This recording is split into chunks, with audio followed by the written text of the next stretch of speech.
ভারতের মাটি ব্যবহার করে তৃতীয় কোনো দেশে পণ্য রফতানি করতে পারবে না বাংলাদেশ। সেভেন সিস্টার্স ইস্যুতে কদিন থেকেই সরগরম ভারতের রাজনীতি।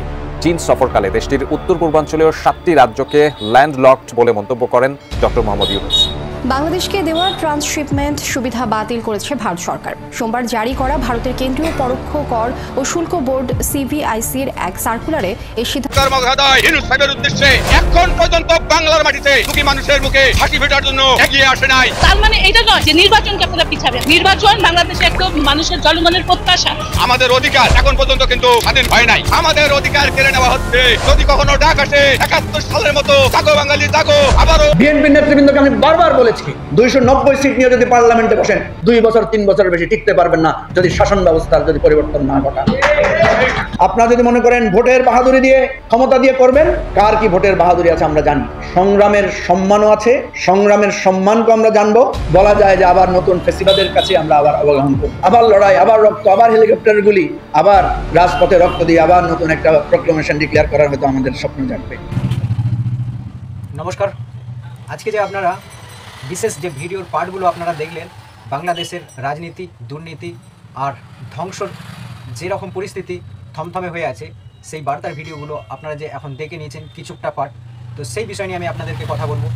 তো ভিডিওটা স্কিপ না করে পুরো ভিডিওটা মনোযোগ সহকারে আপনারা দেখতে থাকুন, তাহলে বুঝতে পারবেন আসলে ভিডিওর পার্টগুলো কোন দিকে ইঙ্গিত করছে। আর একটা কথা আপনাদেরকে বলবো, এই চ্যানেলটাকে সাবস্ক্রাইব করে এই চ্যানেলের সাথে থাকবেন। তো চলুন বেশি কথা না বলে আপনাদেরকে আমি মূল ভিডিওর বিশেষ যে অংশগুলো বাকি আছে সেইগুলো আপনাদের সামনে রাখছি। চলুন। স্বাধীন বাংলাদেশের 18 কোটি লোকের কাছে একটি আমি বার্তা পৌঁছে দিতে চাচ্ছি। বার্তাটি হলো, আমরা সাধারণ মানুষ কিভাবে চলবো, কিভাবে আমাদের মাঝে শান্তি ফিরিয়ে আসবে। এখানে 71 সাল থেকে আমি যেটা লক্ষ্য করলাম, এই প্রতিদিন আমরা যে জিনিসটা লক্ষ্য করতেছি, হই হাল্লা, মিছিল মিটিং, প্রতিদিন আমরা যেটা লক্ষ্য করি, আমি দেখতে পারলাম 71 সালে তো আমরা যুদ্ধতে অংশ নিয়েছিলাম। এখানে উদ্দেশ্য কি ছিল? উদ্দেশ্য ছিল দুইটা, একটা হলো বাংলাদেশ স্বাধীন হবে, একটা হলো সাধারণ মানুষের বেঁচে থাকার অধিকার স্বাধীন হবে। বাংলাদেশ স্বাধীন হয়েছে, এ নিয়ে আমার তর্ক বিতর্ক কোনো কিছু নাই। আপনাদের মাধ্যমে আমি জাতিকে একটা জিনিস বুঝাইতে চাচ্ছি, আমাদের অধিকার এখন পর্যন্ত কিন্তু স্বাধীন কিন্তু হয় নাই। তাই আপনার ক্যামেরার মাধ্যমে আমি এই কথার বার্তাটা আপনাকে দিতে চাচ্ছি। ডক্টর ইউনূস দেশ চালাইবে, স্বাধীন বাংলাদেশের 18 কোটি লোক তার ভালো মন্দ বিচার করবে। এই 18 কোটি লোকের মধ্যে থাকি আমি একজন গণতান্ত্রিক নাগরিক, অধিকার আমার। আমরা এই স্বাধীন বাংলাদেশে প্রতিদিন হই হাল্লা, মিছিল মিটিং, এটা আমরা দেখতে চাই না। এটা হলো সর্বপ্রথম কথা। এই হই হাল্লা, চিল্লা পাল্লায় জাতির কিন্তু কখনো উপকারে আসবে না, ক্ষতি ছাড়া। আপনারা লক্ষ্য করবেন, আমরা আজকে কিছুদিন আগে আমি ইনকাম করছিলাম 800 থেকে 1000 টাকা। 71 সালের পরে আওয়ামী লীগ দেশ চালাইছে, আমরা দেখছি। জাতীয় পার্টি দেশ চালাইছে, আমরা দেখছি। বিএনপি দেশ চালাইছে, আমরা দেখছি। কোন দল এখন পর্যন্ত বাংলার মাটিতে দুঃখী মানুষের মুখে হাসি ফোটার জন্য এগিয়ে আসে নাই। সেই কারণে আমি বলছি, ডক্টর মহোদয় ইউনূস সাহেবের উদ্দেশ্যে, আপনি বড় ডিগ্রি নিয়ে আপনি চেয়ারে বসছেন, কিন্তু আমি সাধারণ একজন নাগরিক হিসাবে আপনার কোনো গুণগত মান দেশ চালার আমি কিন্তু দেখতে পাচ্ছি না। সেই কারণে ঘন্টায় ঘন্টায় প্রতিদিন প্রতি মুহূর্তে অশান্তির আগুন এই বাংলাদেশের মাটিতে দুঃখী মানুষের ঘর ঘর পৌঁছে যাচ্ছে। সামনে আমি ভালো কিছু লক্ষ্য করতেছি না। আপনাদের ক্যামেরার মাধ্যমে স্বাধীন বাংলাদেশের 18 কোটি মানুষকে পরিষ্কার বার্তা আমি একটা দেব, এই সাধারণ মানুষের দেশ, সাধারণ মানুষকে এগিয়ে আসার জন্য আমি প্রার্থনা করছি। কেননা দেশ সাধারণ মানুষকে রক্ষা করতে হবে। এই দেশ কিন্তু কোনো দলের না। এই স্বাধীন বাংলাদেশের মাটিতে তোমরা তো তখন মায়ের কোলে আরামে ঘুমাইছিলাম, তখন তো তোমরা সংগ্রাম করো না। তিতুমিরের বাঁশের কেল্লা নির্মম ভাবে পরাজিত হয়েছিল, কিন্তু ওই বাঁশের কেল্লা ধ্বংসস্তূপের উপর দাঁড়িয়ে ব্রিটিশ বিরোধী আন্দোলনের 1947-এর রক্তবিহীন লড়াইবিহীন বিজয় এসেছিল।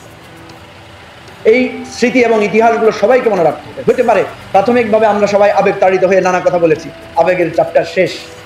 এবার আসেন উপলব্ধির জায়গায় আসি। ছাত্ররা যতটুকু অবদান রেখেছে তাদেরকে ততটুকু সম্মান দেই।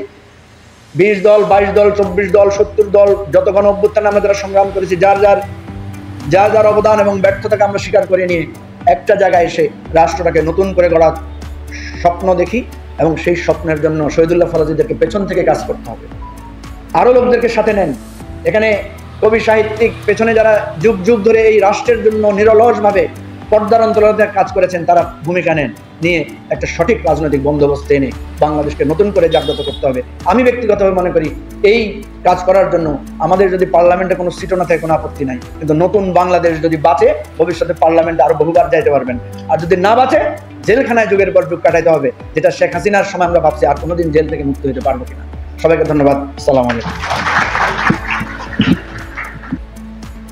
এই আজকের দিনে 1971 সালে, তার পূর্বে এবং তারপরে যারা বাংলাদেশের প্রতিষ্ঠা এবং বাংলাদেশের জনগণের মুক্তির জন্য লড়াই করেছেন, শহীদ হয়েছেন, আত্মত্যাগ করেছেন, তাদের সকলের প্রতি বিশেষভাবে সর্বশেষ জুলাই আগস্টের যে অভ্যুত্থান, সেই অভ্যুত্থানের প্রেক্ষাপট 15 বছর ধরে যে গণতন্ত্রের সংগ্রাম, গুম, খুন, অত্যাচার এবং নির্বিচার হত্যাকাণ্ড মোকাবেলা করে যারা শাহাদাত বরণ করেছেন, যারা আত্মত্যাগ করেছেন, তাদের সকলের প্রতি গভীর শ্রদ্ধা জানাচ্ছি। যারা এখনো